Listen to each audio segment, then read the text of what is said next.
Legislative IQ. Increase your legislative intelligence with Florida's policy, budget, and campaign monitoring service. Subscribe today at legislativeiq.com.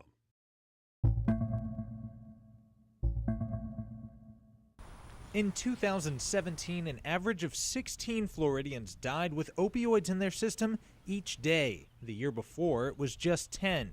Senator Elizabeth Benaquisto says overprescribing not only results in people developing a dependence on the drugs, but it also results in more drugs on the streets. The pills get stolen or somebody sells them. To tackle the issue, Benaquisto is sponsoring legislation that would restrict how many opioids a doctor could prescribe. Single prescriptions would be limited to 3 days. The bill also requires doctors to go through training every other year for best practices in order to continue prescribing opioids. To medically manage people who have pain, to medically manage people who have surgery, yet not set them up for addiction.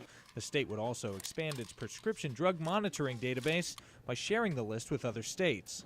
By expanding the prescription drug monitoring program across state lines, lawmakers hope to cut down on a practice known as doctor shopping. If I go to Georgia and I get a doctor or two, and I get a doctor or two here, and there's no information being exchanged, then I can literally walk away with 4 prescriptions to opioids and nobody would know.